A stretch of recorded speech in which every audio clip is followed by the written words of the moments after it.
Hi, my name is James Robinson. This is for my speech 3 for my Communications 101 class for CSN.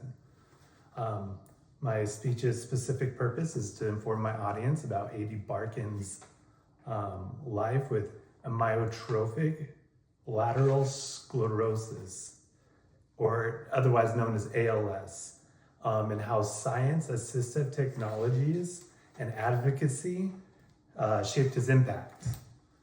The central idea is A.D. Barkan's legacy can be understood with how he lived with ALS, the assistive communication technologies that gave him a voice, as well as his advocacy for healthcare, reform, and disability rights.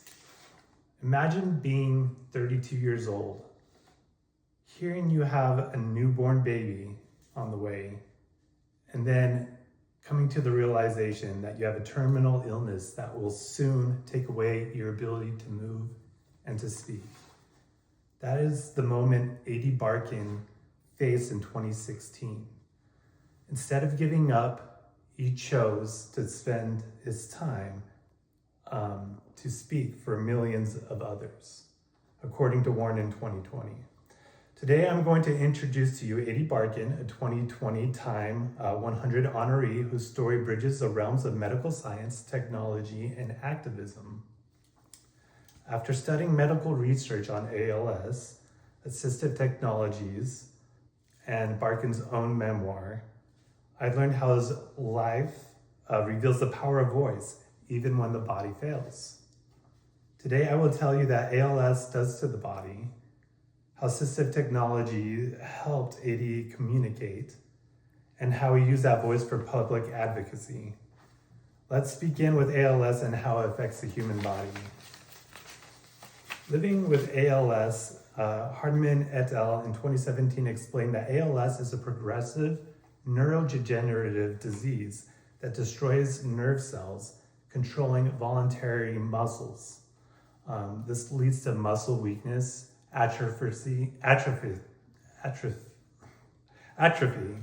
and eventually paralysis, while the mind often stays sharp and awake and cognitive.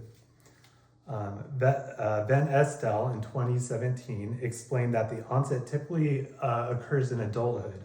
Symptoms start in the hands, legs, or in the speech muscles and gradually spread. The average life expectancy after diagnosis is about 2 to 5 years. Although there is no cure for ALS, Pagoni et al. In 2017 found that a combination of medications, multidisciplinary care, respiratory therapy, nutrition, and rehabilitation can all improve the quality of life and survival.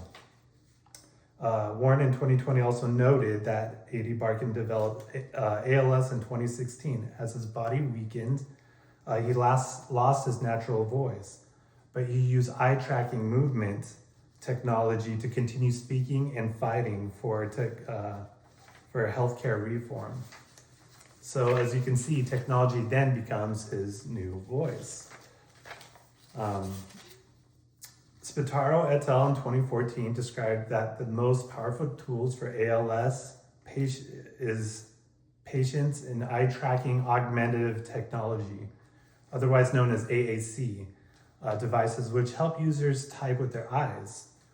Cameras track the gaze of the eyes on a digital keyboard and use predictive text to help form words.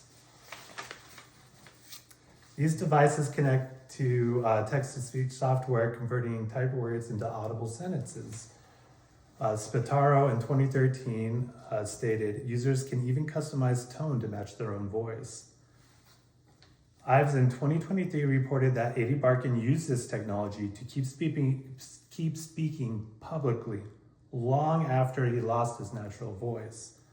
Through these tools, he could write, testify before Congress, stay connected with family and friends, and many other things. With his new voice, A.D. began a mission that reached far beyond himself.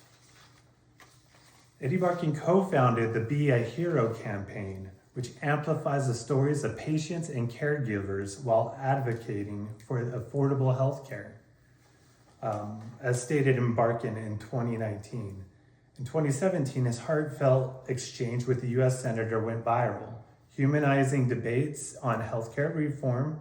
In his memoir, Eyes to the Wind, Barkin in 2019 described how he continued to advocate through public testimonies. He was named the Time 100 in 2020 for his leadership in disability rights and his patient advocacy.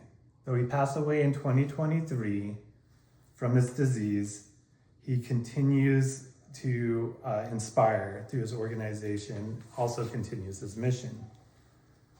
From disease technology to activism, Adi's story shows determinism. In conclusion, we discuss how ALS changed Adi's life, the role of technology restoring his communication so he can better use his voice to inspire the nation and the change.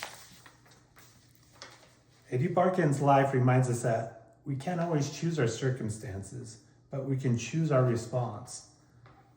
He chose not to be silent, but to speak and to serve. The story teaches us that even when the body grows weak, the willpower to make a difference still can remain strong. Thank you.